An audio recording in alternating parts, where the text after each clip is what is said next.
Bonjour à tous, aujourd'hui on se retrouve dans une vidéo pour tester la JBL Flip 3 qui est sortie cet été. Donc qu'est-ce qu'il y a de nouveau et aussi est-ce qu'elle vaut le coup d'être prise ou faut-il garder la JBL Flip 2? Donc tout d'abord la nouveauté c'est son design qui a changé et aussi l'apparition de deux caissons, un ici et un ici. Ça nous montre s'il y a des basses, des fortes basses.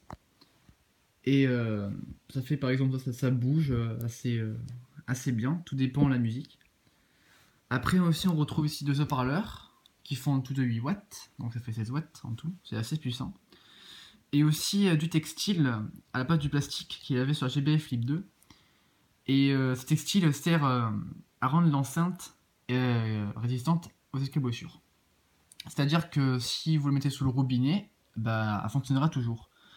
Et moi, quand j'ai appris ça, j'ai pensé que l'enceinte allait pas avoir un très bon son vu qu'elle résiste à l'eau. Et pourtant, non. J'ai été vraiment agréablement surpris. Et franchement, elle a vraiment un très bon son. Mais voilà, c'est une petite pénalité, c'est qu'elle a pas un son aussi puissant que la JBL Flip 2, mais elle a des plus grosses basses. Donc ça compense. Donc derrière, on retrouve la Dragon, qui n'était pas sur la Flip 2. Le bouton d'allumage. Le bouton pour synchroniser deux enceintes, c'est-à-dire qu'on peut les jumeler, donc ça va faire un son stéréo. Là on retrouve la batterie, c'est un deck la batterie. Et ici on retrouve le cache où on trouve un jack et la prise pour charger. Donc on passe tout de suite au test, pour vous montrer si il y a un bon son.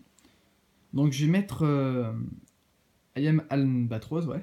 Bon, excusez-moi pour l'accent anglais. Pour montrer des grosses basses, cette musique-là a des très grosses basses, donc c'est vraiment un bon exemple. Donc je vais vous montrer ça tout de suite. Si ça vaut le coup, plutôt.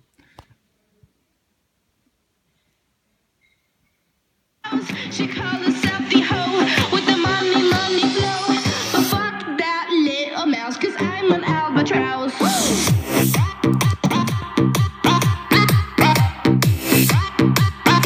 I'm an albatross.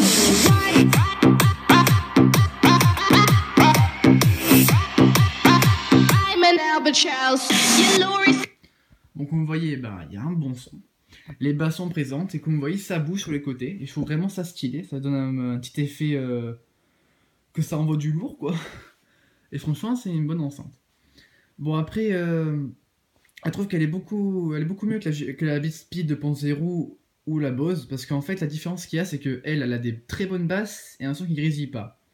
Donc la Bose a des bonnes basses mais le son il grésille et la Beats elle a pas vraiment de basse et mais elle a un son puissant. Donc en gros c'est là entre les deux, c'est-à-dire elle a des bonnes basses et un bon son. Donc franchement je vous la conseille. Surtout si vous êtes intéressé par la résistance à l'eau. Pour la plage c'est vraiment nickel. Vous pouvez aller à la plage sans souci des éclaboussures. Elle encaisse et ça c'est bien.